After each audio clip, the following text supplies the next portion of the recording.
السلام علیکم ورحمۃ اللہ وبرکاتہ، نحمده ونصلی علی رسولہ الکریم، اما بعد فاعوذ باللہ من الشیطان الرجیم، بسم اللہ الرحمن الرحیم، رب اشرح لی صدری ویسر لی امری واحلل عقدۃ من لسانی یفقہوا قولی۔ لو أنزلنا هذا القرآن على جبل لرأيته خاشعا متصدعا من خشية الله وتلك الأمثال نضربها للناس لعلهم يتفكرون۔ امثال القرآن پروگرام کے سلسلے میں آج ہم اہل کفر اور اہل ایمان کے لیے خواتین کی مثالیں پڑھیں گے۔ یہ مثالیں سورۃ التحریم کی آیت نمبر 10 سے 12 میں بیان ہوئی ہیں۔ ارشاد باری تعالیٰ ہے، ضرب الله مثلا للذين كفروا امرأة نوح وامرأة لوط كانتا تحت عبدين من عبادنا صالحين فخانتاهما فلم يغنيا عنهما من الله شيئا وقيل ادخلا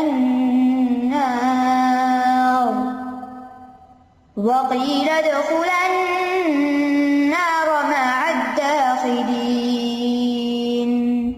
وضرب الله مثلا للذين آمنوا امرأة فرعون إذ قالت رب ابن لي عندك بيتا في الجنة ونجني من فرعون وعمله ونجني من القوم الظالمين۔ ومريم ابنة عمران التي أحصنت فرجها فنفخنا فيه من روحنا وصدقت بكلمات ربها وكتبه وكانت من القانتين۔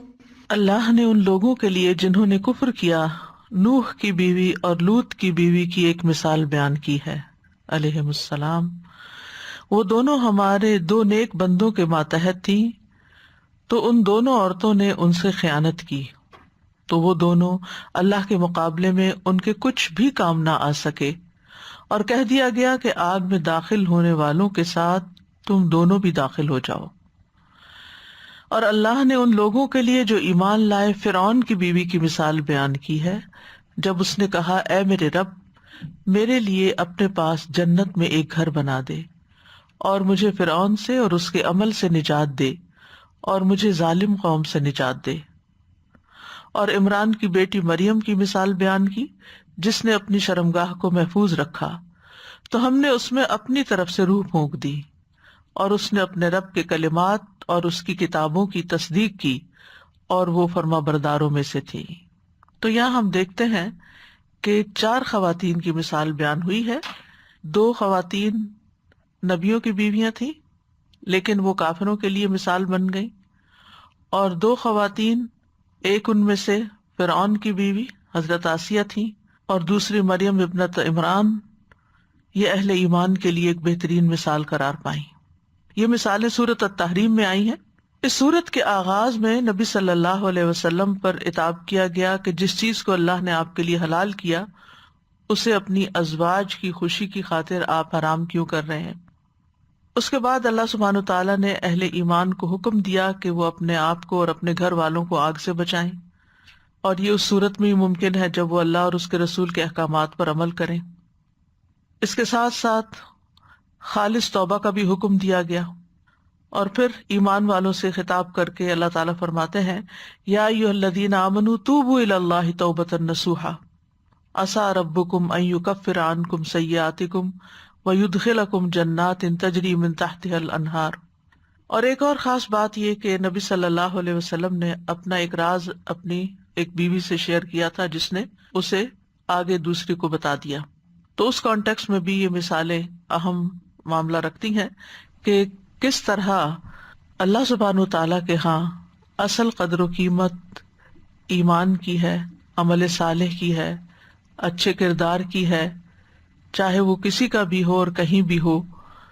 ورنہ ان چیزوں کے بغیر اگر کوئی پیغمبر کے گھر میں بھی ہے تو وہ چیز اس کو فائدہ نہیں دیتی جب تک کہ ایمان اور عمل صالح نہ ہو. کسی کافر کو مومن کا قرب فائدہ نہیں دیتا، کسی بد عمل کو عمل صالح والے کا عمل فائدہ نہیں دیتا. ہر ایک کو اپنے لیے خود کچھ کرنا ہے. تو آئیے دیکھتے ہیں پہلی مثال کو. ضرب اللہ مثلا للذین کفروا امرأۃ نوح وامرأۃ لوط. اللہ نے بیان کیا مثلاً ایک مثال کو، یعنی اس طرح بیان کیا کہ جس سے بات واضح ہو جائے. اور وہ بات کیا ہے؟ للذین کفروا، سب سے پہلے کفر کرنے والوں کے لیے یہ مثال ہے. کس کی مثال؟ امرأۃ نوح وامرأۃ لوط، نوح علیہ السلام کی بیوی کی اور لوط علیہ السلام کی بیوی کی. یعنی ان دونوں خواتین کو کافر لوگوں کی مثال کے طور پر ذکر کیا گیا ہے. کتب تفاسیر میں ان خواتین کے نام بھی آتے ہیں، لیکن صحیح سند سے کوئی بات ثابت نہیں ہے کہ ان کا اصل نام کیا تھا، اور اس سے غرض بھی نہیں ہے. یہی تعارف کافی ہے کہ وہ انبیاء کی بیویاں تھیں. کانتا، وہ دونوں تھیں، تحت عبدین من عبادنا صالحین، ہمارے دو نیک بندوں کی زوجیت میں.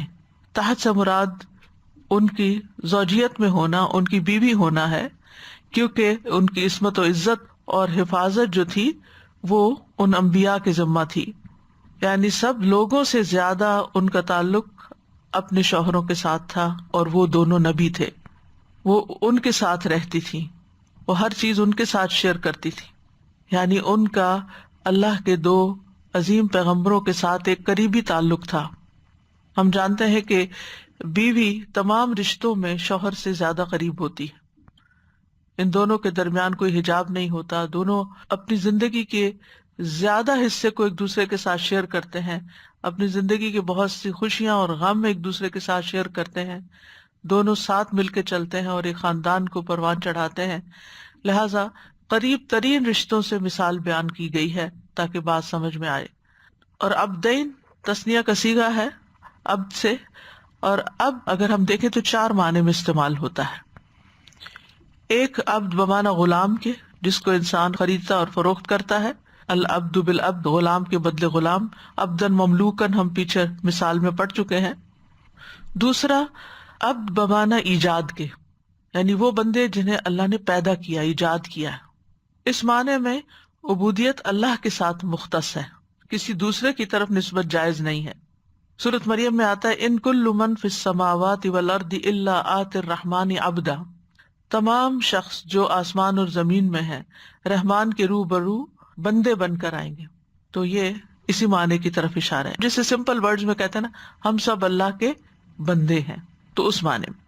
تیسرا ہے عبد بمعنی عبودیت کے، یعنی حقیقی عبد وہ ہے یا عباد الرحمان وہ ہیں کہ جو اللہ تعالیٰ کی عبادت کر کے، اللہ تعالیٰ کے احکامات پر عمل کر کے عبودیت کا درجہ حاصل کر لیتے ہیں. اور یہ درجہ جو ہے، عبودیت کا مقام جو ہے، اس کی 2 قسمیں ہوتی ہیں. ایک وہ جو اللہ کے مخلص بندے بن جاتے ہیں، جیسے قرآن مجید میں آتا ہے وَاذْكُرْ عَبْدَنَا ایوب. نوح علیہ السلام کے بارے میں آتا ہے اِنَّهُ كَانَ عَبْدًا شَكُورًا. پھر آتا ہے إِلَّا عِبَادَكَ مِنْهُمُ الْمُخْلَصِينَ فَوَجَدَ عَبْدًا مِنْ عِبَادِنَا. تو یہ وہ بندے ہیں جو اللہ کے مخلص بندے ہیں، خالص بندے ہیں، قریبی بندے ہیں. دوسرے جو دنیا کے بندے ہیں، مادی اشیاء کے بندے ہیں، مال و دولت کے بندے ہیں، ان کے غلام ہیں، جو دنیا کی پرستش میں لگے رہتے ہیں، دنیا کی طرف مائل رہتے ہیں، جن کے بارے میں نبی صلی اللہ علیہ وسلم نے فرمایا تعس عبد الدرہم تعس عبد الدینار. درہم و دینار کا بندہ ہلاک ہوا. تو اس سے یہ پتہ چلتا ہے کہ ہر انسان اللہ کا حقیقی معنوں میں بندہ نہیں ہے، کیونکہ ہر شخص مخلص نہیں ہے. لیکن اصل عبد وہ ہے جو عابد ہے، جو عبادت گزار ہے. لیکن عبد جو ہے یہ عابد سے زیادہ بلیغ ہے. تو اس معنی میں تو سب اللہ کے بندے ہیں کہ اللہ نے ان کو پیدا کیا ہے، لیکن اللہ کے اصل بندے وہی ہیں جو اللہ کے اطاعت گزار ہیں، عبادت گزار ہیں. اور یہ دو عبدین کون سے بندے ہوئے ان سارے بندوں میں سے؟ جو مخلص ہیں، خالص ہیں، حقیقی بندے ہیں. صالحین، صالح، درست. یہ صالح جو تھا فساد کا اپوزٹ ہوتا ہے، کبھی اس کے مقابل استعمال ہوتا ہے اور کبھی اچھے کے معنوں میں استعمال ہوتا ہے، نیک کے معنوں میں. تو یہاں نیک کے معنوں میں استعمال ہو رہا ہے کہ وہ دونوں بڑے نیک بندے تھے.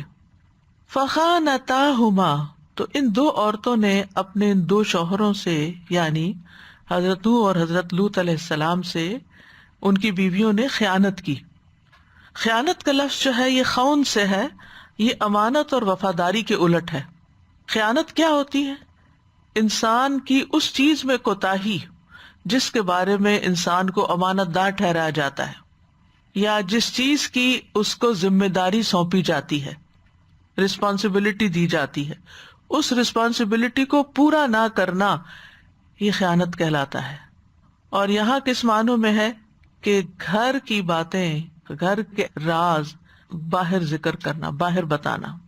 گھر کی وہ خاص باتیں جو شوہر بیوی کے درمیان ہوتی ہیں، یا پھر گھر کے معاملات ہوتے ہیں، یا راز ہوتے ہیں، ان کو آؤٹ کرنا، باہر لے جانا، دوسروں تک بتانا.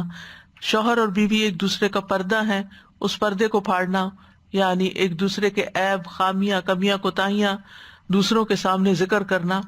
اللہ سبحانہ تعالیٰ نے خیانت کو ایک آیت میں بہت اچھی طرح واضح کیا ہے. یا ایھا الذین آمنوا لا تخونوا اللہ والرسول وتخونوا اماناتکم وانتم تعلمون.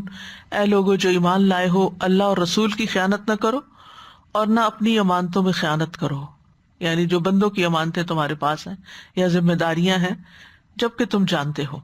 اسی طرح خیانت خفیہ طور پر حق کی مخالفت کرنے کے معنوں میں بھی آتا ہے. خفیہ طور پر حق کی مخالفت کرنا. اسی لیے خیانت اور نفاق دونوں ہم معنی بھی ہوتے ہیں. کبھی خیانت کا لفظ عہد اور امانت کا پاس نہ کرنے پہ بولا جاتا ہے، اور نفاق دین میں خیانت ہوتی ہے، عقیدے میں خیانت ہوتی ہے، یعنی عہد شکنی کر کے حق کی مخالفت کرنا اور خفیہ طور پر عہد شکنی کرنا. تو ان دونوں بیویوں کی خیانت کیا تھی؟ ان کی خیانت گھریلو معاملات میں نہیں تھی، ان دونوں بیویوں کی خیانت مال میں نہیں تھی، عزت و عصمت میں نہیں تھی، شوہر کے جسمانی حق کے معاملے میں نہیں تھی. کیونکہ یہ بات حدیث سے ثابت ہوتی ہے کہ کسی نبی کی کوئی بیوی کبھی بدکاری کی مرتکب نہیں ہوئی، زنا کی مرتکب نہیں ہوئی. یعنی شادی شدہ عورت کا زنا کرنا بھی شوہر سے خیانت ہے. نیک عورتوں کی جو صفت قرآن مجید میں بیان ہوئی ہے وہ کیا ہے؟ فالصالحات قانتات حافظات للغیب بما حفظ اللہ. تو اس میں اپنی عزت و عصمت کی حفاظت بھی آ جاتی ہے. تو یہاں ان دونوں بیویوں کی خیانت پھر کیا تھی؟ وہ تھی ایمان کے تقاضوں کی خیانت. یہ وہ خیانت تھی جو ایک منافق کرتا ہے. یعنی منافق کیا کرتا ہے؟ 4 باتیں جس میں وہ پکا منافق ہے. بات کرے تو جھوٹ بولے، عہد کرے تو پورا نہ کرے، امانت رکھی جائے تو خیانت کرے، اور جھگڑے تو گالی دے. اور اس میں آپ دیکھیے کہ یہاں پر یہ اپنے اس عہد کی بھی خفیہ طور پر عہد شکنی کر رہی ہیں جو ایک انسان ایمان لا کر اللہ تعالیٰ سے باندھتا ہے، یا پھر شادی کرنے کے بعد شوہر کے ساتھ مل جل کے زندگی بسر کرنے کا جو ایک عہد ہوتا ہے. اور پھر یہ کہ ایمان کے جو تقاضے تھے ایک پیغمبر کی بیوی ہونے کی حیثیت سے، اس میں خیانت تھی. ان کا فرض کیا بنتا تھا کہ یہ شوہر کی ذمہ داریوں میں ان کے لیے مددگار بنے، ان کے لیے سپورٹ بنے، ان کا ساتھ دیں. کیونکہ والمؤمنون والمؤمنات بعضهم اولیاء بعض یأمرون بالمعروف وینہون عن المنکر. مومن مرد اور مومن عورتیں ایک دوسرے کے مددگار ہوتے ہیں، وہ نیکی کا حکم دیتے ہیں، برائی سے روکتے ہیں. لیکن انہوں نے خیانت کی، اور وہ کیا تھی کہ انہوں نے اپنی راہ الگ نکال لی. یہ اپنے شوہر کے اس ذمہ داری اور اس کے تقاضوں کے ساتھ پوری طرح ہم آہنگ نہیں تھی، اس سے متفق نہیں تھی. ان کی وفاداریاں اپنی قوم کے ساتھ تھی جو پیغمبر کا انکار کرتی تھی. یعنی اہل ایمان کے ساتھ وفاداری ہونے کے بجائے ان کی وفاداری کافر قوم کے ساتھ تھی. یہ دونوں منافق تھی، سمپل ورڈز میں آپ یوں کہہ سکتے ہیں. بظاہر ایمان کا اظہار کرتی تھی لیکن دل میں کفر چھپاتی تھی. یہ ان دونوں کی خیانت تھی. ابن عباس کہتے ہیں کہ کسی عورت نے کسی نبی پر سرکشی نہیں کی بلکہ ان دونوں کی خیانت دین میں تھی. ظاہری طور پر فرما بردار تھی، یعنی بظاہر جی بالکل جی بالکل جی ہاں جی ہاں، لیکن اندر سے وہی کرتی تھی جو مرضی ہوتی تھی. اب وہ اسپیسیفکلی کیا خیانت تھی؟ نوح علیہ السلام کی بیوی کی خیانت یہ تھی کہ وہ لوگوں کو کہتی کہ یہ پیغمبر مجنون ہے، از کریزی مین. جب کوئی نوح علیہ السلام پر ایمان لاتا تو وہ وقت کے جابر حکمران کو بتا دیتی کہ فلاں ایمان لے آیا ہے، وہ ہمارے گھر آیا تھا، وہ بھی ہمارے ساتھ مل گیا ہے. یعنی ایک طرح سے گھر کی جاسوسی کرتی. وہ کہتے ہیں نا گھر کا بھیدی لنکا ڈھائے. تو وہ بجائے اس کے کہ اپنے شوہر کو سپورٹ کرتی، وہ غیروں کو سپورٹ کر رہی تھی، کفار کو سپورٹ کر رہی تھی، کافر قوم کا ساتھ دیتی تھی. ابن عباس سے ایک اور روایت میں آتا ہے ان دونوں کی خیانت یہ تھی کہ نوح علیہ السلام کی بیوی ان کے راز افشا کرتی تھی. جب کوئی شخص نوح علیہ السلام پر ایمان لے آتا تو نوح علیہ السلام کی ظالم قوم کو اس بات کی خبر دے دیتی. اور جہاں تک لوط علیہ السلام کی بیوی کا تعلق ہے تو لوط علیہ السلام جب کسی کو اپنے ہاں مہمان ٹھہراتے تو وہ شہر کے لوگوں میں اس کی خبر دے دیتی تاکہ وہ بدعملی کرنا چاہیں ان کے ساتھ تو کر لیں. اور باقی بھی تفصیلات آتی ہیں کہ وہ گھر میں آگ جلا دیتی جس سے دھواں نکلنے لگتا، جس سے لوگوں کو پتہ چل جاتا کہ ان کے گھر میں کوئی مہمان آئے ہیں، اور پھر وہ چڑھ دوڑتے اور وہ جیسے وہ فرشتے آئے تھے اور انہوں نے ہی خبر دی تھی کہ گھر میں نوجوان لڑکے آئے ہیں، جس کی وجہ سے قوم کے لوگ ان کے گھر پہ چڑھ دوڑے تاکہ وہ ان فرشتوں کے ساتھ جو بہت خوبصورت نوجوان تھے بدعملی کر سکے. اب اس خیانت کا نتیجہ کیا ہوا؟ فلم یغنیا عنہما من اللہ شیئا، تو وہ دونوں نبی اپنی بیویوں کو اللہ سے بچانے میں کام نہ آ سکے. چاہے وہ نبی تھے، ان کا بڑا مقام تھا، لیکن چونکہ بیویوں کے اندر خیانت تھی لہٰذا وہ بچا نہیں سکے، ان کو فائدہ نہیں دے سکے، کام نہ آ سکے. وقیل ادخلا النار مع الداخلین، دونوں سے کہہ دیا گیا کہ آگ میں جانے والوں کے ساتھ تم بھی آگ میں چلی جاؤ. یعنی ان کے اعمال کا جو انجام تھا وہ بہت برا ہوا. نبی کی بیوی ہوتے ہوئے بھی عذاب سے نہ بچ سکی. نبیوں کے اندر یہ قوت نہ تھی کہ وہ اپنی بیویوں سے عذاب کو ہٹا سکتے. بیوی اور شوہر کا رشتہ کیسا بھی ہو، بہرحال دونوں کے درمیان کچھ نہ کچھ ایک دوسرے سے ہم آہنگی ہوتی ہے، کچھ اقدار ملتی جلتی ہوتی ہیں، کچھ انٹرسٹ ایک جیسے ہوتے ہیں، ایک وقت ساتھ گزارا ہوتا ہے، ایک تعلق ہوتا ہے. اس کی بنا پر آخری عمر میں خاص طور پر دونوں ایک دوسرے کے لیے کچھ نہ کچھ سپورٹ بن جاتے ہیں، اختلافات بھول جاتے ہیں. کوئی بیمار ہو جائے، کوئی مصیبت میں پڑ جائے تو ساری پچھلی باتیں بھول کے انسان آگے بڑھ کر مدد کرتا ہے. لیکن یہاں پر جب یہ مصیبت میں پڑی تو شوہر کام نہیں آ سکے. تو اس سے کیا پتہ چلتا ہے کہ کسی کا رشتہ دار کتنا بھی اس کے قریب ہو، یعنی شوہر بیوی سے زیادہ کون سا رشتہ ایک دوسرے کے قریب ہو سکتا ہے، کتنا بھی قریب ہو، لیکن اس کی نیکیاں گناہگار کو، بدکار کو کام نہیں آ سکتی. سورۃ ہود میں واضح طور پر لوط علیہ السلام کی بیوی کو قوم کے ساتھ عذاب ملنے کی بات ہمیں پتہ چلتی ہے. یعنی یہ جو کہا گیا نا اوپر کے وقیل ادخل النار مع الداخلین، کہہ دیا گیا داخل ہو جاؤ، یعنی قیامت کے دن ہی داخل ہوگی جہنم میں. لیکن دنیا میں جب ان کو موت آئی تو اس وقت ان کو خبر دے دی گئی. اور یہ بھی کہا جاتا ہے کہ موت کے وقت ان کو کہا جائے گا، اور اس سے مراد عذاب قبر یا جو موت کے بعد کی آگ ہے. جیسے قوم نوح کو پانی میں غرق کیا گیا تھا لیکن آگ میں ڈال دیا گیا. آل فرعون بھی آگ پہ پیش کی جاتی ہے، حالانکہ وہ بھی پانی میں غرق ہوئے تھے. تو یہاں ان سے بھی کہہ دیا گیا تم بھی اب آگ میں چلیے، موت کے ساتھ ہی. موت ایک بہت تلخ حقیقت ہے جس کو عام طور پر ہم بھولے رہتے ہیں. دنیا میں ہمیں کوئی غم ہوتا ہے، دکھ ہوتا ہے، پریشانی ہوتی ہے، ہم ایک دوسرے کی مدد کرتے ہیں، ایک دوسرے کا حال پوچھ لیتے ہیں، ایک دوسرے کو انس فراہم کرتے ہیں، ایک دوسرے کے قریب ہوتے ہیں، سوشلائز کرتے ہیں، تو ہم اپنے وقتی طور پہ غم بھول جاتے ہیں. یعنی انسان کو انسانوں کی کمپنی جو ہے وہ بہت سے طریقوں سے فائدہ دیتی ہے. یعنی سوشلائزنگ جو ہے نا وہ انسان کی ضرورت ہے. وہ یہ کہتے بھی ہے نا مین از اے سوشل اینیمل. لیکن انسان ہمیشہ یاد رکھے کہ موت کے ساتھ ہی انسان تنہا ہو جائے گا. تنہائی سے دل لگانا سیکھنا چاہیے. اگر زندگی میں کبھی بھی لونلینس فیل ہو کہ بعض اوقات انسان بہت سے لوگوں کے اندر رہتے ہوئے بھی لونلی ہوتا ہے، کیونکہ کوئی اس کی بات سمجھتا نہیں، کوئی اس کی تکلیف کو نہیں سمجھتا، کوئی اس کے مسئلے کو نہیں سمجھتا، یا ذہنی ہم آہنگی نہیں ہوتی. اور شوہر ایمان والا اور بیوی نفاق پہ کیا ذہنی ہم آہنگی ہوگی، کیا تعاون ہوگا؟ اگر وقتی طور پہ باتوں سے کوئی دل بہلا بھی دیا تو وہ جیسے کہتے ہیں نا سول میٹ ہونے والی بات تو نہیں نا. یعنی یہ بات خصوصی طور پر وہاں ہوتی ہے جب شوہر اور بیوی کے درمیان نظریاتی فرق ہوتا ہے، دین کا فرق ہوتا ہے، ذہنی تفاوت ہوتا ہے، ذہن دونوں کے الگ الگ طریقے سے سوچتے ہیں، ایک آخرت کے لیے سوچ رہا ہے، ایک دنیا کے لیے سوچ رہا ہے، تو کتنا بڑا فرق ہو جائے گا. ظاہر ہے جو آخرت کے لیے سوچتا ہے وہ اپنے مال میں، اپنے وقت میں، اپنی جان میں، اپنی محنت، ہر چیز میں یہ مد نظر رکھے گا کہ یہ چیز میری آخرت مجھے کیسے فائدہ دے گی. اور جو دنیا کے لیے سوچتا ہے وہ بالکل اس کے الٹ سوچے گا، وہ دوسرے کو بیوقوف سمجھے گا، ہر وقت کی لڑائی ڈالے رکھے گا. تو دنیا کی تنہائی کوئی تنہائی نہیں ہے. یعنی یہ جو لونلی نیس ہے نا، یہ آج کی دنیا میں بہت بڑا مسئلہ ہے. کچھ لوگ تو واقعی فزیکلی لونلی ہوتے ہیں کیونکہ بچے ساتھ چھوڑ جاتے ہیں، یا شادی نہیں ہوتی، یا ویسے ہی خاندان کوئی نہیں ہے، حرام کے بچے ہیں، کسی نے اون ہی نہیں کیا، کہاں ہومز میں پلے، کہاں لوگوں کے پاس پلے، کہیں ان کو چھوڑ کے چلے گئے. طرح طرح کی تنہائیاں ہیں. لیکن یہ تنہائیاں کوئی حقیقت نہیں رکھتی زیادہ، کیونکہ پھر بھی انسان تنہا ہوتے ہوئے بھی کہیں نہ کہیں کسی سے ملاقات کر لیتا ہے، کسی کے پاس بیٹھ جاتا ہے، کسی کو کال کر لیتا ہے، کسی کے ساتھ چیٹ کر لیتا ہے، ٹی وی پہ کچھ دیکھ لیتا ہے تو وقتی طور پہ ان سے کنیکٹ کر لیتا ہے اپنے آپ کو. یعنی کچھ نہ کچھ ان کو حرکت زندگی کی نظر آتی رہتی ہے دائیں بائیں. بالکل تنہائی نہیں ہے، لیکن ہر انسان اپنے آپ کو تنہائی کے لیے تیار کر لے، کیونکہ موت اس کو سب سے بڑی تنہائی دینے والی ہے. قبر اس کے لیے تنہائی کا مقام ہے.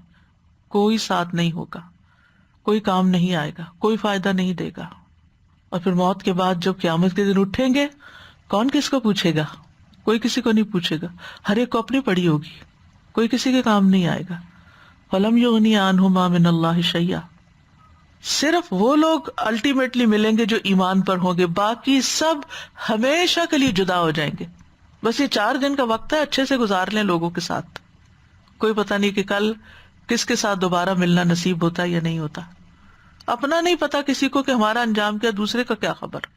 اگر دونوں اللہ کی خاطر محبت کرتے ہیں تو عرش کا سایہ نصیب ہو اور وہاں ہو سکتا ملاقات ہو جائے. لیکن وہاں بھی جب تک جنت میں پہنچ نہیں جاتے تو ایک فکر تو لائق ہوگی نا کہ آگے بھی قنطرہ بھی ہے جہاں حساب کتاب ایک اور ہے. اور اگر دونوں جہنم میں جاتے ہیں تو ہر ایک کو اپنی پڑی، اور اگر ایک جنت میں جاتا اور ایک جہنم میں جاتا تب بھی جدائی. تو یہ رشتے بڑے ہی نازک ہیں. یہ رشتے صرف چند دن کے ہیں، یہاں کے لیے ہی ہیں. آگے ایک طویل تنہائی ہے اور اس کے بعد ملاپ ہے، اور وہ بھی خوش قسمت لوگوں کا ملاپ ہے. اس لیے انسانوں کی قدر بھی کرنی چاہیے اور اس وقت کو لوگوں کے ساتھ اچھے سلوک سے گزارنا بھی چاہیے. تو بہرحال لوط علیہ السلام کی بیوی کو ان کی قوم کے ساتھ عذاب دیا گیا. سورۃ ہود میں آتا ہے قالوا یا لوط انا رسل ربک لن يصلوا الیک فاسر باہلک بقطع من اللیل ولا یلتفت منکم احد الا امرأتک انہ مصیبها ما اصابہم ان موعدہم الصبح الیس الصبح بقریب. انہوں نے کہا اے لوط، بے شک ہم تمہارے رب کے بھیجے ہوئے فرشتے ہیں، وہ ہرگز تم تک نہیں پہنچ سکیں گے. پس تم رات کے ایک حصے میں اپنے گھر والوں کو نکال لے جاؤ اور تم میں سے کوئی ایک بھی پیچھے پلٹ کے نہ دیکھے سوائے تمہاری بیوی کے، بے شک اسے وہی عذاب پہنچنے والا ہے جو انہیں پہنچے گا. کیونکہ اصل تعلق دل کا ہوتا ہے نا، اصل ہمدردیاں دل سے، وہ قوم کی ہمدردی، لہٰذا جو قوم کو پہنچے گا وہی اس کو پہنچے گا.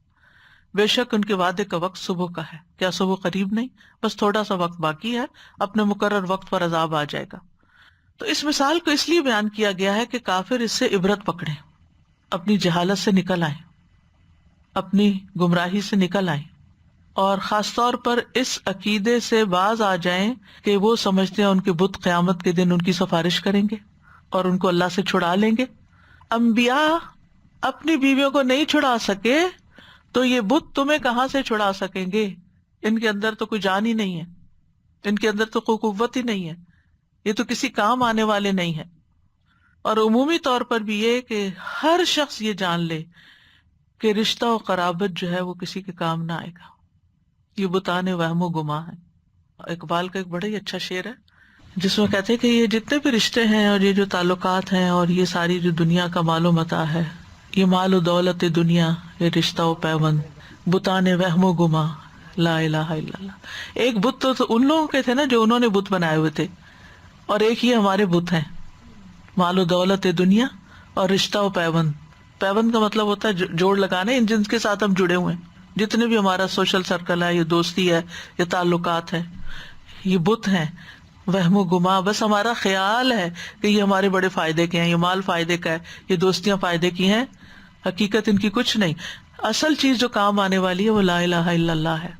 وضرب اللہ مثلا للذین آمنوا امرأۃ فرعون، اور اللہ نے ایک مثال بیان کیا ان لوگوں کے لیے جو ایمان لائے فرعون کی بیوی کی. فرعون کی بیوی آسیہ بنت مزاحم تھی. یہ ایسا نام ہے جو نیکی اور اصلاح میں مشہور ہے، لیکن یہ ایک ایسے ظالم آدمی کے نام کے ساتھ ملا ہوا ہے جو اللہ کی مخلوق میں سب سے زیادہ متکبر اور ظالم و جابر اور فاجر انسان تھا. موسیٰ علیہ السلام کی زندگی میں مصر کا حاکم تھا. موسیٰ علیہ السلام کو ان کی طرف بھی نبی بنا کر بھیجا گیا، یعنی فرعون اور اس کی قوم کی طرف، اور وہ بنی اسرائیل کی طرف بھی نبی تھے. اسی لیے ان کو نبی یا رسولہ کہا جاتا ہے. یعنی رسول وہ ہوتا ہے جو کفار کی طرف بھیجا جاتا ہے اور وہ ان کو دعویٰ کا کام کرتا ہے. اس اعتبار سے موسیٰ علیہ السلام رسول ہیں. اور نبی جو ہوتا ہے وہ اپنی قوم کی طرف بھیجا جاتا ہے جو ان کو تعلیم کا کام کرتا ہے. پچھلے رسول کی جو تعلیم چھوڑی ہوئی ہوتی ہے، کتاب ہوتی ہے کچھ، اس کے مطابق وہ تعلیم دیتا ہے. تو موسیٰ علیہ السلام بنی اسرائیل کی طرف نبی تھے اور فرعون کی طرف اور اس کی قوم کی طرف رسول تھے، رسول النبیہ. حضرت آسیہ جو تھی وہ مصر کے محلات میں زندگی بسر کر رہی تھی. فرعون کی تعمیرات تو آپ دیکھتے ہی ہیں، احرام مصر آپ دیکھ لیں، یا ان کے باقی اسٹیچوز اور جو ان کا اریگیشن کا سسٹم. ابھی میں ایک امیج دیکھ رہی تھی جس میں مصر کے اندر کی جو نہریں بہتی تھی ان کا پورا ایک جال بچھا ہوا جس پر اس کو بڑا فخر تھا. تو ابھی اس کو نکالا گیا، یعنی دیکھا گیا کہ وہ کیا تھا. تو بظاہر دنیاوی اعتبار سے ایک بڑی مملکت کے ایک بڑے ظالم جابر بادشاہ کی بیوی جو خوشحالی میں اور نعمتوں میں زندگی بسر کر رہی تھی، لیکن جس وقت اللہ نے ایمان دے دیا تو اس کے سامنے یہ نعمتیں کوئی حیثیت نہیں رکھتی تھی. اور یہ حقیقت ہے، جس دل میں جنت سما جائے، اسی لیے انہوں نے مانگا تو کیا مانگا، رب ابن لی عندک بیتا فی الجنہ. تو جس دل میں ایمان آ جاتا ہے اس دل میں دنیا کی کوئی دولت کوئی اہمیت نہیں رکھتی. میں کسی کے بارے میں سن رہی تھی، سلف صالح میں سے کوئی اپنے بیٹے کو نصیحت کرتا ہے کہ بیٹا تم نے قرآن حفظ کر لیا ہے، اگر دنیا کا کوئی امیر ترین شخص بھی تمہارے سامنے آ جائے اور تم اس پہ رشک کرنے لگو تو تم نے اپنے اس اعزاز کی قدر نہیں کی. تمہارے سینے کے اندر جو دولت ہے وہ ساری دنیا کی دولت سے زیادہ ہے. ایمان کی جو دولت ہے، ایمان انسان کو کہاں سے کہاں پہنچا دیتا ہے اور جہنم کی کھائیوں سے نکال کر جنت کے اعلیٰ درجات تک لے جاتا ہے. تو یہ جو ایمان کی دولت ہے یہ سب سے بڑی دولت ہے. قرآن کی دولت سب سے بڑی دولت، ہوا خیر مما یجمعون. اس لیے کبھی بھی انسان کو دنیا کے حقیر حطام پر، کوڑا کرکٹ کے اوپر رونا نہیں چاہیے کہ میرے پاس یہ نہیں ہے وہ نہیں، اور انسان حسرت کرے ان چیزوں پر جو دوسروں کے پاس ہم سے زیادہ ہے.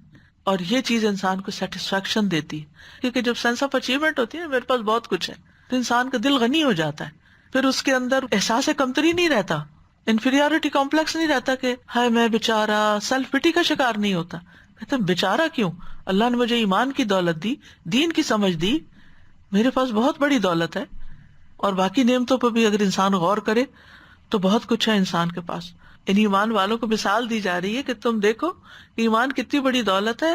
آسیہ علیہ السلام کو دیکھو، اور پھر آپ دیکھیے کہ للذین آمنوا، سب مرد عورتیں چھوٹے بڑے سب کے لیے ایک مثال.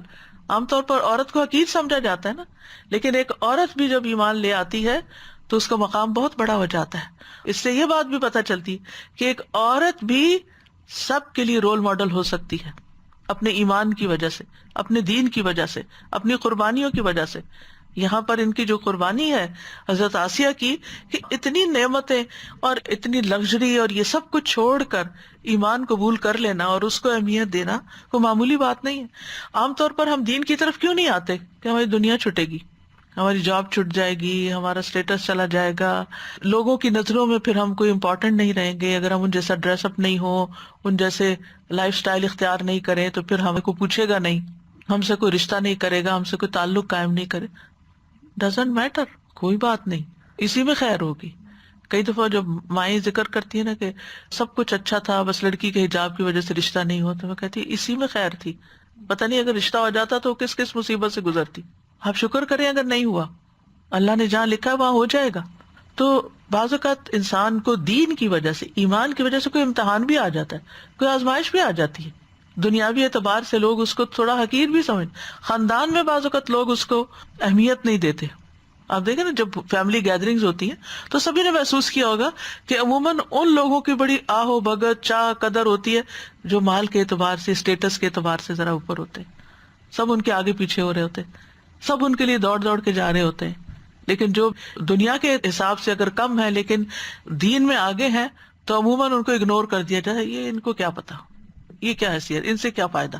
حالانکہ اگر آپ ان کے پاس بیٹھے تو آپ کو وہ دولت مل جائے جو آپ کو دونوں جہانوں کے لیے کافی ہو جائے. تو بہت خوبصورت مثال ہے ایمان والوں کے لیے اور سارے ایمان والوں کے لیے کہ دیکھو زمین پہ سب سے سرکش انسان کی بیوی کا ایمان کیسا تھا اور کتنا بڑا تھا، اور اس نے مانگا تو کیا مانگا. فرعون کی سرکشی مانی ہوئی ہے، اللہ سبحانہ و تعالیٰ گواہی دیتے ہیں وَإِنَّ فِرْعَوْنَ لَعَالٍ فِي الْأَرْضِ وَإِنَّهُ لَمِنَ الْمُسْرِفِينَ کہ فرعون یقیناً زمین میں سرکش ہے اور حد سے گزرنے والوں میں سے ہے. اور یہ بھی اللہ تعالیٰ نے فرمایا وَمَا أَمْرُ فِرْعَوْنَ بِرَشِيدٍ فرعون کا حکم ہرگز کسی طرح درست نہ تھا، بالکل غلط رستے پر تھا. اب جب یہ ایمان لے آئی اور مشکلات کا سامنا کرنا پڑا تو اللہ سے جنت مانگ لی اور اللہ کا قرب مانگ لیا. اذ قالت رب ابن لی عندک بیتا فی الجنہ جب کہنے لگی اے میرے رب میرے لیے اپنے پاس جنت میں گھر بنا دے، اپنے پاس پہلے. ابن کثیر کہتے ہیں ثابت بنانی کے ریفرنس سے کہ فرعون کے بارے میں کہا جاتا ہے وَفِرْعَوْنَ ذِی الْأَوْتَادِ فرعون جو میخوں والا تھا، اس وجہ سے کہا جاتا ہے کہ اس نے اپنی بیوی کے لیے 4 میخیں گاڑ دی. کہتے اس کو دھوپ پہ لٹا کے اس کے 2 ہاتھ اور 2 پاؤں ان دونوں پر کیل ٹھونکے زمین میں جکڑ دیا، یعنی الٹا لٹایا، اور پیٹھ پہ بھاری پتھر کی چکی رکھ دی، حتیٰ کہ حضرت آسیہ فوت ہو گئی. منع کرتا ہوگا ایمان سے باز آئے جو نہیں باز آئے کہ کسی قیمت پہ ایمان نہیں چھوڑوں گی، تو بالآخر یہ سزا دی. تو اسی سے فرعون ذی الاوتاد کیلوں والا یا میخوں والا فرعون. تو جب وہ شدید تکلیف میں تھی تو انہوں نے یہ دعا مانگی تھی رب ابن لی عندک بیتا فی الجنہ. سلسلہ صحیحہ میں آتا ہے ابو ہریرہ کہتے ہیں فرعون نے اپنی بیوی کے دونوں ہاتھوں اور دونوں پاؤں کے لیے 4 میخیں گاڑی. جب وہ فرعونی ان سے جدا ہوتے تو فرشتے ان پہ سایہ کر لیتے.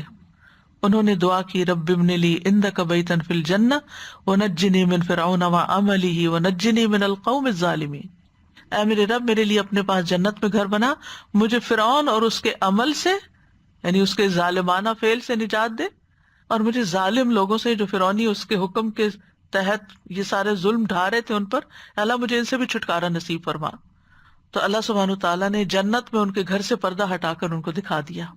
ابن جریر کہتے ہیں کہ فرعون کی بیوی کو دھوپ میں کھڑا کر کر کے ایذا دی جاتی.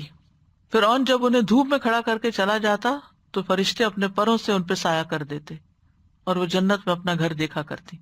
اسی طرح ابن جریر نے ایک اور روایت میں لکھا ہے کہ فرعون کی بیوی پوچھتی کہ کون غالب آیا ہے، انہیں بتایا جاتا موسیٰ اور ہارون غالب آئے ہیں. وہ کہتی میں موسیٰ اور ہارون کے رب پر ایمان لاتی ہوں. جب انہوں نے یہ کہا کہ میں ان پر ایمان لاتی ہوں تو فرعون نے پیغام بھیجا، کیونکہ فرعون بہت بفرا ہوا تھا نا کہ وہ ہار گیا تھا اتنے بڑے مقابلے میں. جتنا بڑا کسی کا تکبر ہوتا ہے، جو جتنا اوپر چڑھا ہوتا ہے، جب وہ گرتا ہے تو بڑی چوٹ لگتی ہے، اس کو زیادہ چوٹ لگتی ہے. تو ایک معمولی انسان ہوتا ہے، وہ گرے پڑے بھی تو اس کو پتہ نہیں چلتا. تو فرعون کو اور زیادہ غصہ آ گیا. اس نے پیغام بھیجا کہ کوئی سب سے بڑی چٹان دیکھو اور آسیہ پہ گرا دو، اگر یہ اپنی بات سے باز آ گئی تو میری بیوی ہے. تو وہ کہاں باز آنے والی تھی؟ تو وہ کارندے جو قوم ظالمین تھی وہ بڑے بھاری پتھر کی چٹان لے آئے.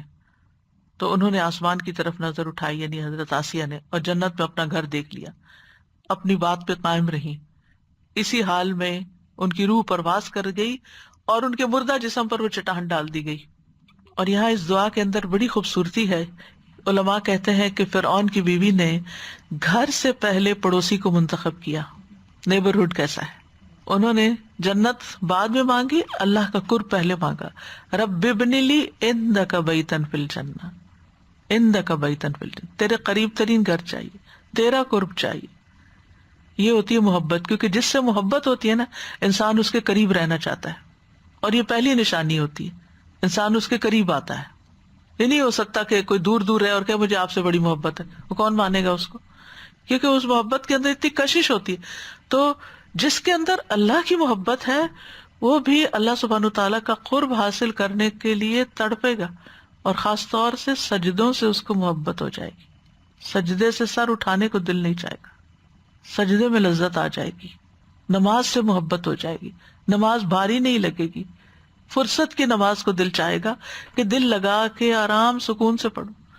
کیونکہ کچھ اوقات ہماری زندگیوں میں ایسے ہوتے ہیں نا، جب گھر والوں کے تقاضے ہوتے ہیں، کچھ اور کام ہوتے ہیں، ہری ہوتی ہے، رش ہوتا ہے، جتنا چاہیں آپ کنسنٹریٹ نہیں کر سکتے. لیکن الحمدللہ دن میں کوئی نہ کوئی وقت ایسا آ جاتا ہے جب سب لوگ اپنے کام میں مشغول ہیں، تو پھر آپ اپنے کام میں مشغول ہو. وہ نماز جو پڑھیں تو پھر خوب دل لگا کے پڑھیں، خوب اچھے سے سجدہ کر کے، خوب انجوائے کر کر کے، جیسے کہتے ہیں نا مزہ لے لے کے. یہ بہت ضروری ہے، اور اس سے آپ اپنے دل کا جائزہ لے سکتے کہ آپ کے دل میں واقعی اللہ کی محبت کتنی ہے. جلدی جلدی نہ کیا کریں کہ جلدی سے سجدہ کروں، ٹھونگے مار کے اٹھ جاؤں. یہ منافق کی نماز ہوتی ہے جس کا دل اللہ کی طرف نہیں ہوتا. مومن کی نماز فرق ہوتی ہے. اس کا یہ مطلب نہیں کہ گھر والے بھوکے بیٹھے ہیں، وہ انتظار کر رہے ہیں، افطار کے ٹیبل پہ بیٹھے ہیں اور آپ لمبے سجدے کر رہے ہیں اور آپ لمبے لمبے نوافل اس وقت نہیں. ابھی نوافل کا وقت آگے آ رہا ہے، جب سارے کھا پی کے اپنے اپنے کام میں لگ جائیں گے تو پھر اب آپ کے پاس بھی ٹائم ہے. فَإِذَا فَرَغْتَ فَانْصَبْ وَإِلَىٰ رَبِّكَ فَارْغَب. تو فارغ ہونے کی عبادت اور ہے اور مصروفیت کی عبادت اور ہے. جب آپ کے اوپر لوگوں کی ذمہ داریاں بہت ہوتی ہیں تو اس وقت آپ آگے پیچھے بھی کر لیتے ہیں. فرض پڑھ لیے، سنت تھوڑی ٹھہر کے پڑھ لی، جیسے نبی صلی اللہ علیہ وسلم سے بھی ثابت ہے یہ بات. لیکن یہ نہیں کہ جب آپ کو فراغت بھی ہے، آپ کے پاس وقت بھی ہے، گھر میں بھی کوئی نہیں، آپ انجوائے کر کے نماز پڑھ سکتے ہیں، اس وقت بھی آپ جھٹ پر نماز پڑھ کے فون ساتھ رکھا ہوا ہے، بس آپ کا دھیان ادھر ہی ہے، ٹن بجی ہے، بیل بجی ہے، کیا ہوا ہے. یہ محبت نہیں ہے، یہ ہم اپنے آپ کو دھوکہ دے رہے ہیں. پھر ہمیں محبت ہے اپنے اس سوشل سرکل سے جس کے ساتھ ہم ہر وقت ان ٹچ رہتے ہیں، واٹس ایپ کے تھرو یا سیل کے تھرو. تو ہم سب کو اپنے اپنے دل کا جائزہ لینا چاہیے کہ کیسی محبت ہے، کیا قرب چاہتے ہیں اللہ کا. کیونکہ وسجد واقترب ہے. دنیا میں اگر قرب ملتا ہے اللہ کا تو سجدے میں ملتا ہے اور پھر قرآن کے پڑھنے میں ملتا ہے. تو پھر قرآن کی تلاوت سے کتنی محبت ہے. کیا اس کو پڑھتے ہوئے انجوائے کرتے ہیں یا ورقے گنتے رہتے کتنا رہ گیا اور کتنا باقی ہے، ختم ہونے میں کتنا رہ گیا ہے، اتنے سپارے رہتے ہیں ابھی میرے، رمضان ختم ہونے والا ہے. نہیں، ایسے تھوڑی کہ بس ایک حاضری لگوانی ہے اور لوگوں کو بتانا ہے کہ ہم نے پورا قرآن کیا تھا، یہ 10 کیے تھے، یہ کتنے کیے. انجوائے کریں، کیونکہ محبت میں ایک خوشی ہوتی ہے، محبت میں ایک لذت ہوتی ہے. جو کام محبت سے کیا جاتا ہے اس کی اپنی ایک خوبصورتی ہوتی ہے. تو ہم اس میں دیکھ سکتے ہیں کہ ہماری عبادتوں میں، قرآن کے ساتھ ہمارے تعلق میں، ہمارے سجدوں میں کتنی خوبصورتی ہے، کتنی خوشی ہے. پھر وہ کہتی ہیں ایک چیز مانگی اور ایک چیز سے نجات مانگی، رب کا قرب مل جائے اور فرعون سے نجات مل جائے. وَنَجِّنِي مِن فِرْعَوْنَ وَعَمَلِهِ، کہ مجھے فرعون سے اور اس کی سزا سے نجات دے دے، یا مجھے اس بات سے نجات دے دے کہ میں ان کے طریقے پہ عمل کروں جس کی طرف یہ مجھے بلا رہے ہیں. کیونکہ وہ کہتے تھے ہمارے دین پہ لوٹ آؤ. یعنی فرعون کا عمل کیا تھا؟ کفر تھا، تکبر تھا. مجھے یہ عمل نہیں چاہیے، میں اس کا ساتھ اس میں نہیں دے سکتی. اس سے کیا پتہ چلتا ہے؟ لا طاعۃ لمخلوق فی معصیۃ الخالق. چاہے شوہر ہو، مخلوق کی اطاعت میں خالق کی نافرمانی نہیں کی جا سکتی، اللہ کو ناراض نہیں کیا جا سکتا. وَنَجِّنِي مِن فِرْعَوْنَ وَعَمَلِهِ. تو یہ دعا جو ہے بڑی ہی بے مثال دعا ہے، بڑی جامع دعا ہے کہ کس طرح جب ایمان دل میں راسخ ہو جاتا ہے تو ایک مومن عورت کی زبان سے کیسے الفاظ نکلتے ہیں. دنیا کی دولت پہ لات مار کے اور دنیا کے بادشاہ کو چھوڑ کر حقیقی بادشاہ کی طرف رغبت کرتی ہیں. تو جس عورت کا ایمان بلند ہوتا ہے اس کی سوچ کی پرواز بھی بڑی بلند ہوتی ہے. وہ چھوٹی چھوٹی چیزوں پہ، حقیر چیزوں پہ نہیں وہ ریجھ جاتی ہے اور اس کے پیچھے نہیں اپنی جان کھوتی. اس کا ویژن بلند ہوتا ہے، اس کی سوچ بلند ہوتی ہے، اس کے خواب بڑے بلند ہوتے ہیں. اور یہاں اسلام ایک عورت کو اپنے ایمان میں گرو کرنے، اپنے عمل میں آگے بڑھنے میں اس کو آزادی دیتا ہے. اس کا ایمان شوہر کے ایمان کے تحت نہیں ہے، اس کا عمل شوہر کے عمل کے تحت نہیں ہے کہ او میرا شوہر بہت نیک ہے، میرے بھی کام آ جائے گا، مجھے بھی چھڑا لے گا، یا یہ کہ میں کیا کروں، وہ تو کچھ کرتا نہیں، سارا کچھ مجھے ہی کرنا ہے، ایسے گھر کے ماحول میں میں کیسے عبادت کر سکتی. آپ کی اپنی دنیا ہے، اور اصل دنیا دل کی دنیا ہوتی. دل میں ایمان سما جائے تو پھر ماحول کیسا بھی ہو آپ اس میں اپنے طریقے پہ چل سکتے ہیں یا کوشش کر سکتے ہیں. اور یہ بھی ساتھ کے وَنَجِّنِي مِنَ الْقَوْمِ الظَّالِمِينَ، کیونکہ بعض اوقات ایسا ہوتا ہے کہ اصل ظالم تو چلا جاتا ہے لیکن اس کے جو اثرات ہوتے ہیں وہ انسان کو وہ ماحول اپنے اندر پکڑ لیتا ہے. تو اس لیے مجھے اس قوم کے عمل سے بھی نجات چاہیے، ان ظالموں سے بھی نجات چاہیے. تو بہرحال آسیہ علیہ السلام جو ہے وہ صبر استقامت میں بے مثال ہے. کس طرح ایمان پر، اطاعت پر مضبوطی کے ساتھ، ثابت قدمی کے ساتھ، سختیوں کے باوجود جمی رہی. اور فرعون ان کے ایمان کے سامنے کمزور تھا، کچھ نقصان نہیں دے سکا، یعنی زیادہ سے زیادہ سزا ہی دے سکا نا، اس سے آگے کیا بگاڑ سکا ان کا. اور جہاں ان پہ اس کی طرف سے یہ مصیبت آئی اس کے بدلے میں ان کو کیا مل گیا جو صرف دنیا کے خوش قسمت ترین انسانوں کو ہی ملا کرتا ہے. تو آسیہ علیہ السلام کی اس مثال کا مقصد کیا ہے؟ اس سے یہ پتہ چلتا ہے کہ بوقت ضرورت مومن کا میل جول، ان کا مکس اپ ہونا کفار کے ساتھ ہو سکتا ہے. گھر میں ایسے لوگ ہو سکتے ہیں کہ جن کا ایمان درست نہ ہو، لیکن اس کے باوجود وہ ایک نان مسلم سوسائٹی کے اندر رہتے ہوئے، ایک ایسے گھرانے میں ایسے لوگوں کے ساتھ رہتے ہوئے جن کا کوئی دین ایمان نہیں، وہ اپنے ایمان کو بچا سکتے ہیں. ان کو اپنے ایمان کو بچانا ہے.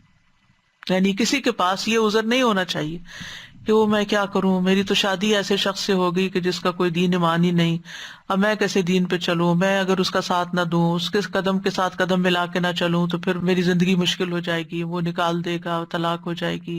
ایمان ہر صورت بچانا ہے، چاہے جان ہی کیوں نہ چلی جائے. یعنی سچے ایمان والے کا، مومن کا کافر کے ساتھ رہنا نقصان نہیں دیتا، وہ اس کو انفلوئنس کرتا ہے، اس کے لیے ایک مثال پیدا کر.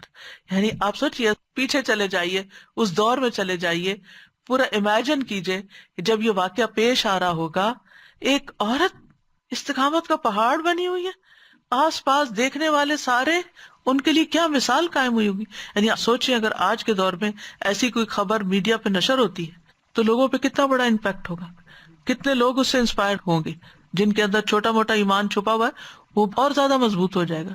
مومن جو ہے وہ اپنے ایمان کے ساتھ کہیں بھی سروائیو کر سکتا ہے، ایمان بچا سکتا ہے. یعنی عام طور پر لوگ بہت عذر بہانے کرتے ہیں، یا بہانے نہ بھی کریں، حقیقت میں بھی ان کو مشکل پیش آتی ہے. ہم کیا کریں، ہم اس ملک میں رہتے ہیں، ہمارا نیبرہڈ ایسا ہے، ہمارے کولیگس ایسے ہیں، بچے شکایت کرتے ہیں سارے اسکول میں I am the only Muslim. آپ ان کو بھی کانفیڈینس دے سکتے ہیں کہ تمہارے پاس سب سے بڑی دولت ہے، سارے لوگ ایک طرف، تم ایک طرف. تو جب ایمان کی دولت کے اوپر ایک یقین آتا ہے، ایک خوشی آتی ہے، اس سے کوئی فرق نہیں پڑتا آس پاس کون ہے، بلکہ انسان ان کی بھی خیر سوچتا ہے. اسی طرح ایمان کے بعد جو عمل صالح ہیں، نمازیں ہیں. اب کئی دفعہ ایسے ہوتا ہے، آپ ایسی گیدرنگ میں ہوتے ہیں جو نان مسلم کا، مسلمانوں کی، اور ایک بندہ نہیں اٹھتا نماز کے لیے. آپ کیوں شرمندہ ہو کے بیٹھے ہیں؟ آپ اٹھیں، سب کے سامنے پڑھیں نماز، تاکہ ان کو بھی ہوش آئے. اسی طرح حجاب کا مسئلہ ہے. بعض اوقات بیٹیاں کہتی ہیں ہمارے اسکول میں کوئی لڑکی بھی حجاب نہیں، مسلم لڑکیاں بھی حجاب نہیں کرتی، میں ہی کیوں کروں؟ بتائیں، آپ مومنہ ہیں، آپ کے اندر ایمان ہے، آپ کی ایک شان ہے اللہ کے نزدیک. آپ یہ نہ دیکھیں کہ 1000 لوگوں کی نظر آپ پہ پڑی، آپ یہ دیکھیں اللہ رب العزت آپ کو دیکھ رہا ہے. کون بڑا ہے؟ کل یہی کہے گی اللہ بڑا ہے، تو پھر فکر کس بات کی ہے؟ اور پھر ہے وہ مریم ابنت عمران، اور مریم بنت عمران کی مثال. داؤد علیہ السلام کی نسل میں سے تھی، بنی اسرائیل کے پاک اور مطہر گھرانے میں سے تھی. اللہ تعالیٰ نے ان کی والدہ کا انہیں جنم دینے کا واقعہ سورۃ آل عمران میں بیان کیا ہے کہ ان کی والدہ نے ان کو آزاد کرنے کی نظر مانی تھی، یعنی وہ بیت المقدس کی خدمت کریں گی، کیونکہ لوگ اس طرح اللہ کے گھر کی خدمت کر کے اللہ کا تقرب حاصل کرتے تھے. تو وہ چاہتی تھی کہ ان کی اولاد یہ خدمت انجام دے. اور یہ بھی ایمان کی دلیل ہے نا، جب ایمان مضبوط ہوتا ہے تو ایسے کام بہت بڑے لگتے ہیں، اور جب ایمان کمزور ہوتا ہے تو یہ چیزیں بڑی حقیر لگتی ہیں. یہ بھی کوئی کام ہے؟ اس مسجد کے اندر جھاڑو دینے والی عورت کا جنازہ نبی صلی اللہ علیہ وسلم دوبارہ پڑھا قبر پہ جا کر. یہ کام چھوٹا نہیں تھا. اللہ کے گھر کی خدمت چھوٹا کام نہیں ہوا کرتا.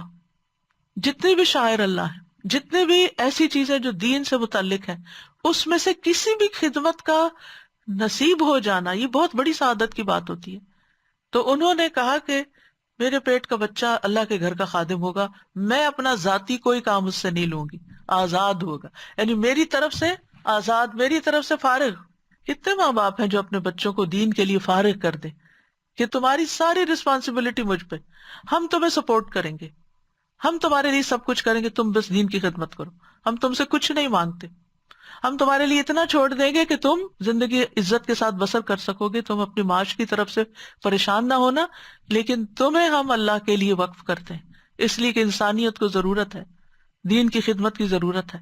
لیکن آج کتنی مائیں ہیں جن کے اندر یہ جذبہ ہو کہ واقعی پھر اس طرح کی تربیت بھی کریں، کیونکہ مریم علیہ السلام کی والدہ نے بچپن میں ہی ان کو پھر بھیج دیا تھا ہیکل میں، اور وہ عبادت کرتی تھی وہاں۔ لیکن یہاں پر جو خاص خوبی ان کی بیان کی گئی ہے مریم علیہ السلام کی، التی احسنت فرجہا، جنہوں نے اپنی شرمگاہ کی حفاظت کی۔ فرج کہتے ہیں دو چیزوں کے درمیان کے شگاف کو، دیوار میں شگاف ہو یا دو ٹانگوں کے درمیان ہو، اس کے لیے لفظ بولا جاتا ہے، اردو میں اس کے لیے شرمگاہ کا لفظ آتا ہے۔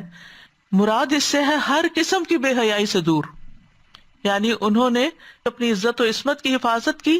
احسنت کا لفظ جو ہے نا احسان سے ہے، ایک سین سے ہوتا ہے ایک صاد سے، کسی چیز کو اتنا محفوظ بنا دیا جائے کہ وہاں تک رسائی نہ ہو سکے، یہ ان کی پاک دامنی اور طہارت کی طرف کنایا ہے، یعنی وہ ہر قسم کی بے حیائی سے بہت دور تھی۔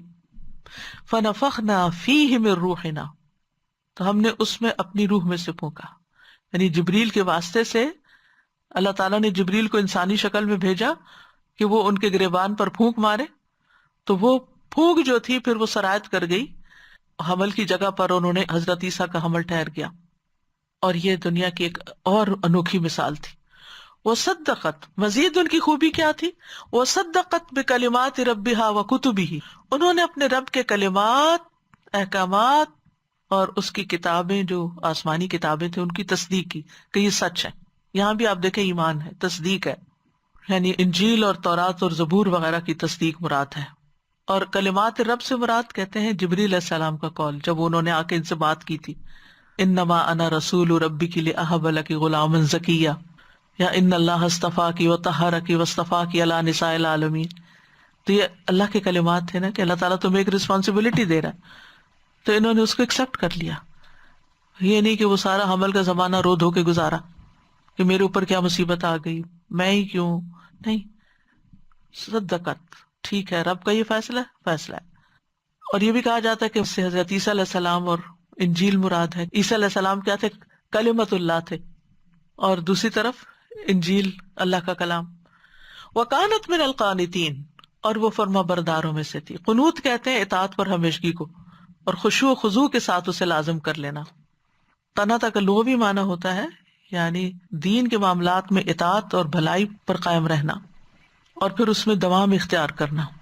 تو یعنی تصدیق کرتے ہوئے وہ فرما بردار لوگوں میں سے تھی، یا عبادت کرتے ہوئے فرما بردار لوگوں میں سے تھی، نماز پڑھنے والوں میں سے تھی۔ اور یہ نہیں کہا کہ قانتات میں سے تھی، قانتین میں سے تھی، یعنی مرد عورت سب اس میں شامل ہے کہ جو بھی اللہ کے فرما بردار ہیں ان لوگوں میں سے تھی۔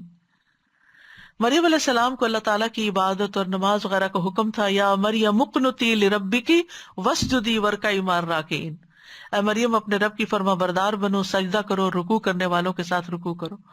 تو یہ جو قنوت تھا اس کا انہیں حکم دیا گیا تھا، جس کو انہوں نے اختیار کیا، اور اللہ تعالیٰ نے اس کی تصدیق کی کہ ہاں واقعی وہ قانتین میں سے تھی، کہ خشوع و خضوع کے ساتھ اطاعت پر قائم تھی، پوری توجہ کے ساتھ۔ اللہ ہمیں بھی خشوع نصیب کرے۔ تو دونوں مثالوں سے کچھ سیکھنے کی باتیں ہمیں ملتی ہیں۔ پہلی مثال میں تو دو کافر عورتوں کی مثال ہے، دوسری میں دو ایمان والوں کی، دونوں ایک دوسرے کے مد مقابل ہیں۔ ایمان والوں میں اخلاص اور تقوی میں انتہا ہے، شدت ہے، اور دوسری طرف خیانت اور نفاق۔ آپ کو معلوم ہے نا نفاق اور تقوی ایک دوسرے کے پیرالل ہیں، ان عورتوں کے اندر نفاق کفر ہے اور یہاں ایمان کے ساتھ تقوی ہے۔ اور پھر آپ دیکھیں کہ عورتوں کی مثال بیان کرنے کی حکمت ہے، یعنی یہاں عورتوں کو بطور مثال بیان کیا گیا، کیونکہ عام طور پر عورت کی مثال، عورت کی بات، عورت کی کوئی سے نہیں ہوتی عمومی طور پر معاشرے کے اندر، یا اس کو کوئی وزن نہیں دیا جاتا، یا اس کو کوئی اہمیت نہیں دی جاتی، کمتر خیال کیا جاتا ہے۔ لیکن بات یہ ہے کہ اگر عورت کو بھی امپاور کرنا ہے، اس کو آگے بڑھنا ہے، تو اس کو ایمان میں ترقی کرنی چاہیے، اور جب وہ اللہ کی نگاہوں میں بڑی ہو جاتی ہے تو پھر لوگوں کے لیے خود بخود رول ماڈل بن جاتی ہے. پھر یہ کہ ایمان کا رشتہ سارے رشتوں سے بلند ہے. زوجیت کا رشتہ اپنی جگہ ایک خوبصورت رشتہ ہے، لیکن کام نہیں آتا اگر ایمان نہ ہو. رسول اللہ صلی اللہ علیہ وسلم نے ایک مرتبہ فرمایا، میرے دوست نہیں ہیں مگر میرے دوست تو اللہ اور صالح مومنین ہیں. یعنی اصل دوستی اور تعلق تو ایمان والوں کی ہے. پھر اسی طرح کسی کافر کو مومن کی دوستی یا قربت کام نہیں آئے گی، کوئی رشتہ داری کام نہیں آئے گی، جیسے پہلی مثال میں ہم دیکھتے ہیں. لیکن مومن کو کافر کا ساتھ نقصان نہیں دے گا.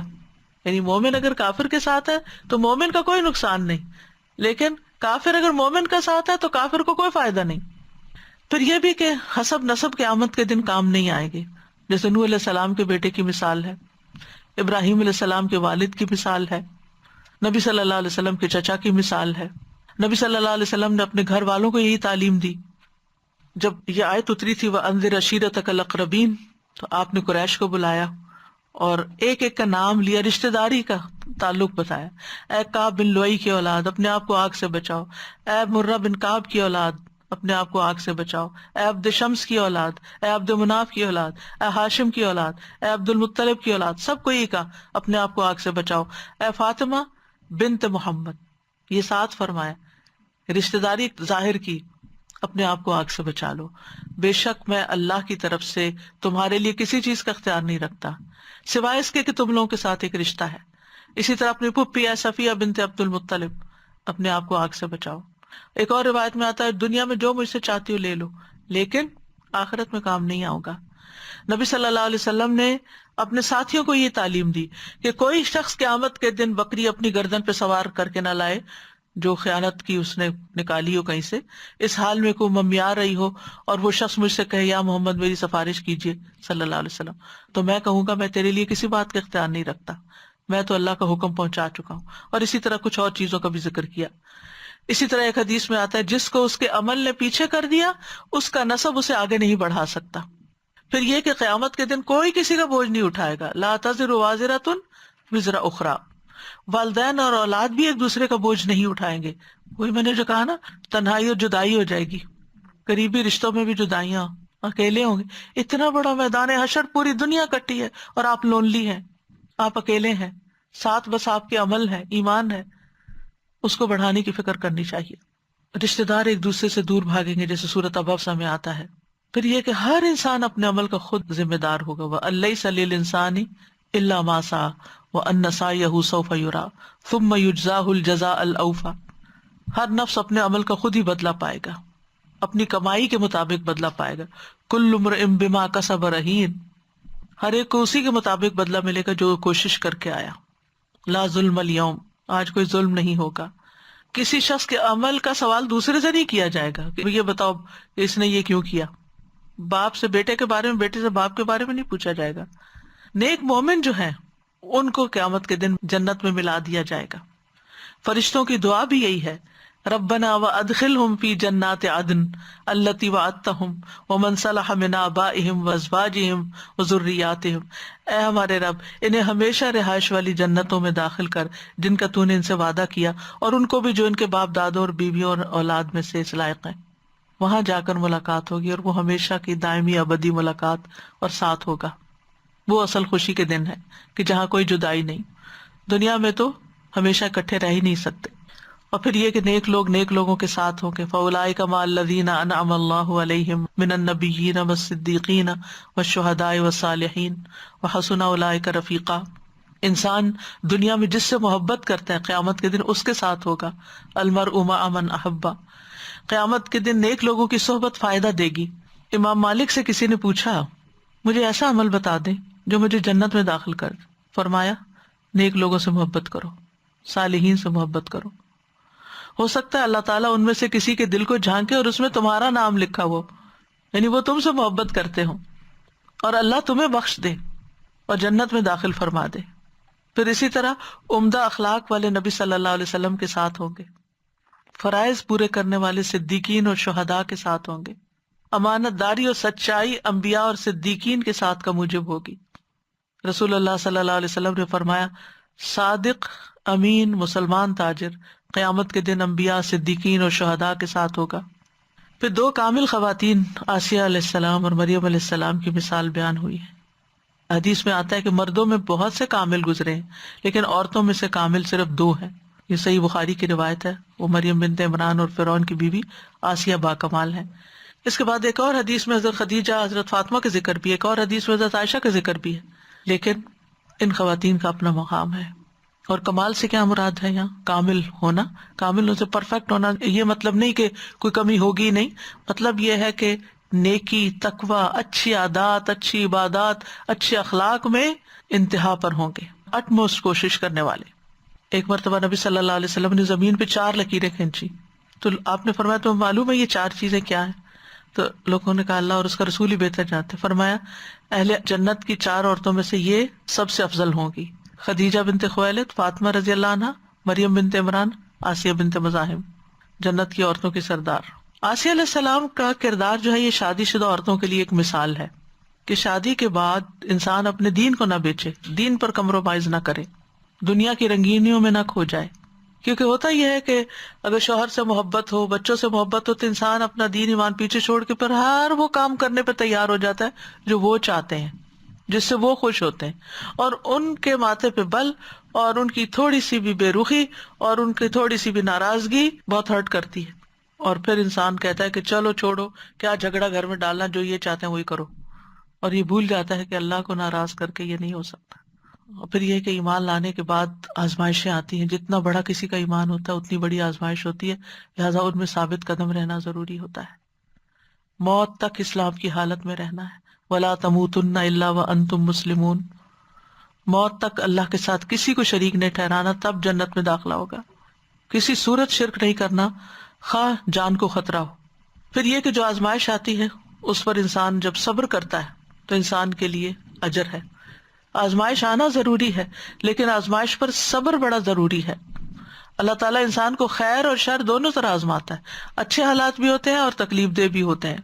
اور جو جتنا نیک ہوتا ہے اس پر اتنی سخت آزمائش ہوتی ہے، اور جو جتنا صبر کرتا ہے اس کا ایمان اتنا ہی اونچا جاتا ہے. صبر ایمان کی افضل ترین حالت ہے. اور بے صبرا پن جہنمی عورتوں کی صفت ہے. رسول اللہ صلی اللہ علیہ وسلم نے فرمایا بے شک فساق جہنمی ہے. پوچھا گیا اللہ کے رسول فساق کون ہے؟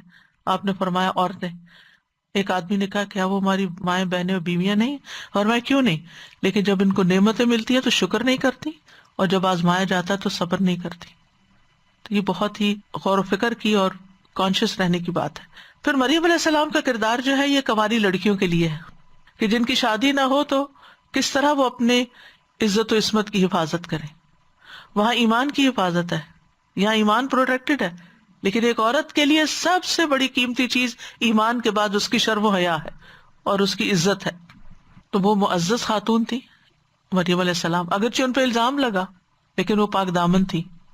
انہوں نے اپنی شرمگاہ کی حفاظت کی تھی، کسی ایسی چیز میں ملوث نہیں تھی کہ جس پر ان کو متہم کر دیا گیا. انہوں نے اپنی عزت کی حفاظت کی تھی، اپنے رب کی اطاعت کی تھی. وہ فرما بردار لوگوں میں سے تھی. قرآن مجید میں 34 بار ان کا نام لیا گیا ہے. ان کے نام پر مکمل ایک سورت ہے. وہ دنیا کی تمام عورتوں میں سے بہترین قرار پائیں. ان کا واقعہ قرآن مجید میں بیان کرنے کا حکم دیا گیا. وَاذْكُرْ فِي الْكِتَابِ مریم، یعنی قرآن کریم میں مریم علیہ السلام کا ذکر کیجیے. واحد خاتون ہے جن کا نام لیا گیا قرآن کے اندر. ان کو تمام جہان کی عورتوں پر چنا گیا. وَاصْطَفَاكِ عَلَىٰ نِسَاءِ الْعَالَمِينَ. ان کی پیدائش سے پہلے ہی ان کی والدہ ایک بہت نیک خاتون تھی، یعنی ام مریم جو تھی، یا حنا بنت فاقوز نام بتایا جاتا ہے، جو عمران کی بیوی تھی، وہ بہت نیک خاتون تھی. اور انہوں نے ان کی پیدائش سے پہلے ہی ان کو اور ان کی اولاد کو شیطان سے بچانے کے لیے اللہ کی پناہ میں دیا تھا. کتنی سینسیبل خاتون تھی.